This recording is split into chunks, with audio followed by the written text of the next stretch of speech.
नमस्कार। बिहार स्पेशल में मैं हूं सर्वमित्रा। बिहार में किसकी सरकार बनेगी, इसको लेकर अभी से सुगबुगाहट शुरू हो गई है।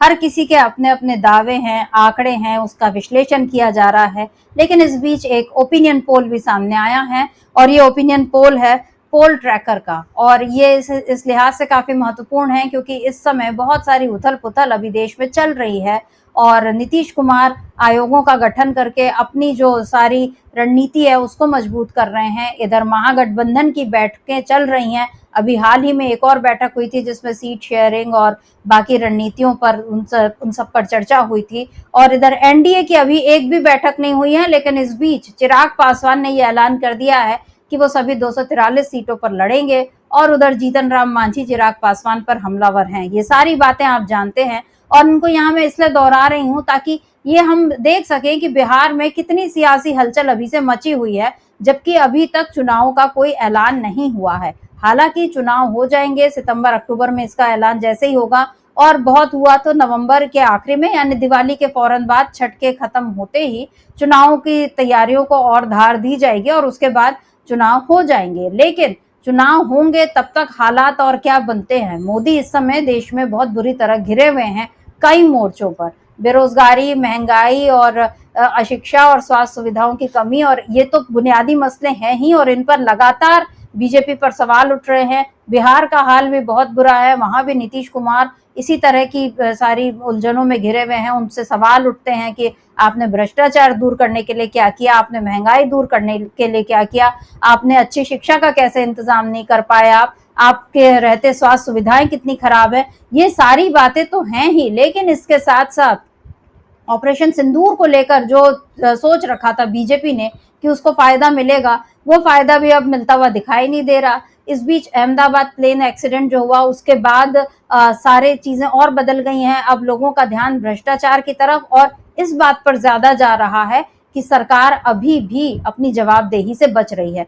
तो कुल मिलाकर चीजें जो हैं बीजेपी के खिलाफ, मोदी के खिलाफ जाती हुई दिखाई दे रही हैं। और नीतीश कुमार इस समय मोदी के भरोसे ही हैं बिहार में कि मोदी अगर उनका साथ दें तो वो फिर से शायद सत्ता बनाने में सफल हो जाएं। ये ऐसा नीतीश कुमार का सोचना है।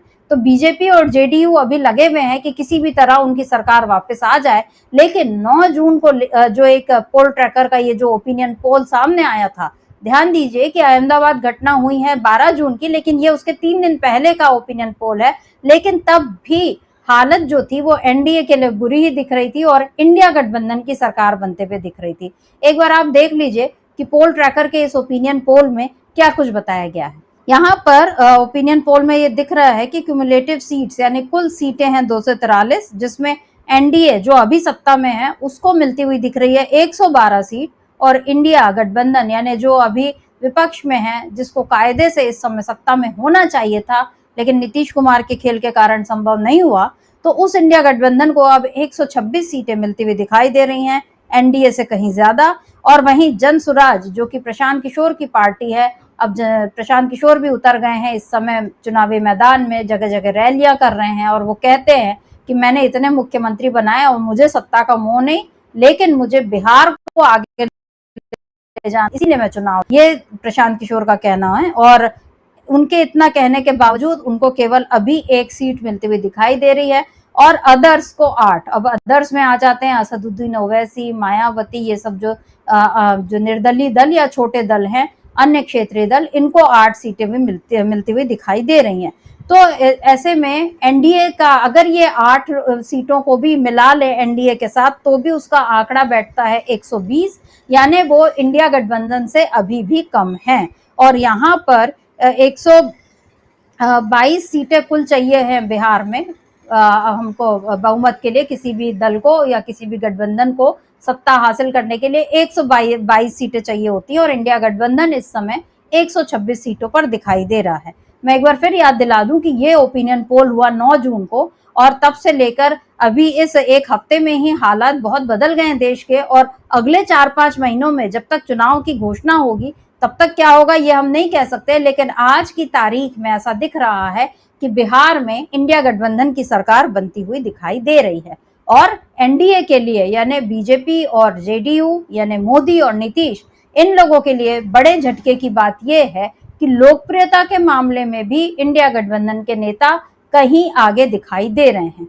दो लोगों की अगर हम बात करें खासतौर पे, एक राहुल गांधी और दूसरा तेजस्वी यादव, तो जो पोल ट्रैकर का एक सर्वे आया था कि युवाओं की पहली पसंद कौन है, तो उसमें नरेंद्र मोदी को मिले केवल 39% और वहीं राहुल गांधी को मिले 47%। और अदर्स यानी और बाकी जितने युवा नेताओं की बात करें, जिसमें चिराग पासवान होंगे या प्रशांत किशोर जैसे नेता, इन लोगों की बात करें तो इनको 14%, यानी यहाँ पर राहुल गांधी 47%। यानी इसका मतलब हम समझ सकते हैं कि करीब करीब बिहार की आधी युवा आबादी ये चाहती है कि राहुल गांधी आए और लीड करें। तो ये एक बहुत बड़ा फर्क है और यहाँ कांग्रेस को जो बढ़त मिल रही है उसका पूरा फायदा मिलेगा महागठबंधन को। और राहुल गांधी भी जानते हैं कि वो युवाओं को इस समय कैसे अपने साथ जोड़ रहे हैं और इसीलिए वो बार बार आ रहे हैं बिहार। मोदी भी बार बार बिहार आ रहे हैं, लेकिन वो युवाओं को अपने साथ जोड़ने में इस बार कामयाब होते हुए नहीं दिख रहे, क्योंकि युवाओं के सामने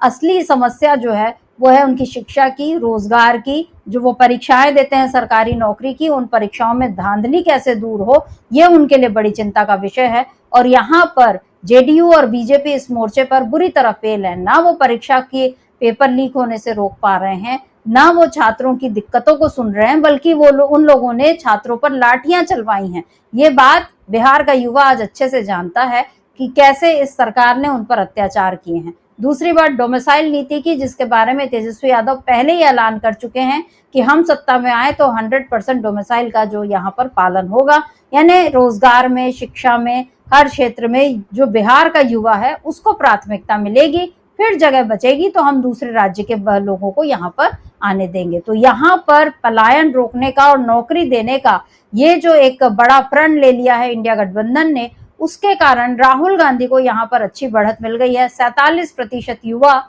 राहुल गांधी के साथ दिखाई दे रहा है। उधर मुख्यमंत्री के तौर पर भी जो पसंद आई है उसमें तेजस्वी यादव आगे निकलते हुए दिखाई दे रहे हैं। नीतीश कुमार तो अभी केवल 31% लोगों का समर्थन है नीतीश कुमार को, जो वो चाहते हैं कि ये फिर से मुख्यमंत्री बने। लेकिन तेजस्वी यादव को 43%, 43% लोग जो है वो ये चाहते हैं कि तेजस्वी यादव मुख्यमंत्री बने। ये बहुत बड़ा अंतर है नीतीश कुमार और तेजस्वी यादव के बीच में। और प्रशांत किशोर के लिए केवल 9% लोग ही चाह रहे हैं। तो यानी प्रशांत किशोर इस समय फाइट में कहीं दिखाई नहीं दे रहे हैं। अब चिराग पासवान भी वो कह रहे हैं कि हमारी पार्टी ने सर्वे करवाया है और उसके बाद ही उन्होंने ऐलान किया है कि हम सभी 243 सीटों पर आएंगे। लेकिन चिराग पासवान भी इन आंकड़ों को देखने के बाद क्या नीतीश कुमार, माफ कीजिए, चिराग पासवान क्या राहुल गांधी और तेजस्वी यादव इनको ललकारने की हिम्मत दिखाएंगे? क्योंकि यहाँ पर तो दिख रहा है कि इन दोनों के आगे अभी एनडीए के नेता कहीं नहीं टिक रहे हैं। और आपको मैं बता दूं कि ये जो पोल ट्रैकर का सर्वे हुआ ये 15 मार्च से 5 जून के बीच हुआ, यानी अभी इस साल की शुरुआत में 15 मार्च से 5 जून के बीच हुआ। और इसमें जो अलग अलग इलाकों से 5 लाख लोगों की राय ली है और इसी में ये पता चला है कि महागठबंधन जो है 44.2% वोट शेयर के साथ ये इसको इतना वोट शेयर मिलेगा और उसकी सरकार बनती हुई दिखाई दे रही है। और एनडीए को अभी उतनी बढ़त नहीं है, 112 सीटें ही एनडीए के पास दिखाई दे रही हैं। तो ये सब जो पूरा एक अभी माहौल बना हुआ है महागठबंधन के पक्ष में, इंडिया गठबंधन के पक्ष में, ये बहुत बड़ा एक बूस्ट है महागठबंधन के लिए, जो लगातार विपक्ष में है और वो चाहता है कि सत्ता में वो आए, क्योंकि उसकी बहुत सारी योजनाएं हैं बिहार को आगे ले जाने की। वहीं बिहार में अभी इस समय जो सत्ता पर काबिज है नीतीश कुमार, वो क्या करते हैं, कैसे फैसले लेते हैं, इनको लेकर बहुत सारे सवाल हैं। क्योंकि नीतीश कुमार के फैसलों में बार बार ये दिखाई देता है कि यहाँ पर बिहार का माफ कीजिए बीजेपी का और आरएसएस का पूरा दबदबा यहाँ पर दिखाई दे रहा है।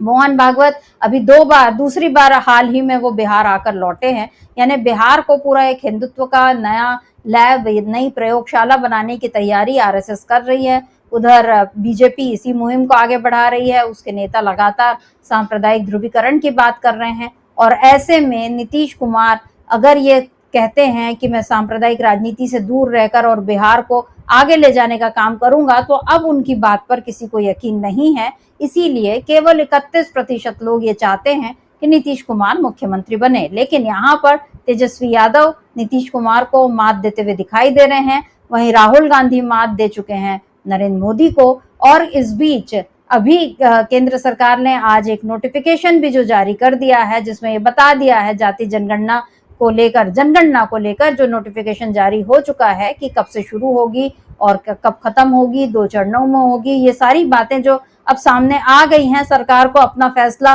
कागज में दिखाना पड़ रहा है। तो ये भी माना जा रहा है कि यह महागठबंधन की जीत है, इंडिया गठबंधन की जीत है, राहुल गांधी की जीत है। और यहाँ पर बीजेपी अब पस्त होती हुई दिखाई दे रही है, क्योंकि इसी जाति जनगणना को लेकर राहुल गांधी ने ये कहा था कि ये केवल बातें कर रहे हैं, ये करेंगे नहीं, और अगर करेंगे तब भी उस हिसाब से नहीं करेंगे जैसा हम चाहते हैं, या हमारी जो मंशा है कि जाति जनगणना हो, आंकड़े सामने आए, लोगों को उनका हक उनकी आबादी के हिसाब से मिले।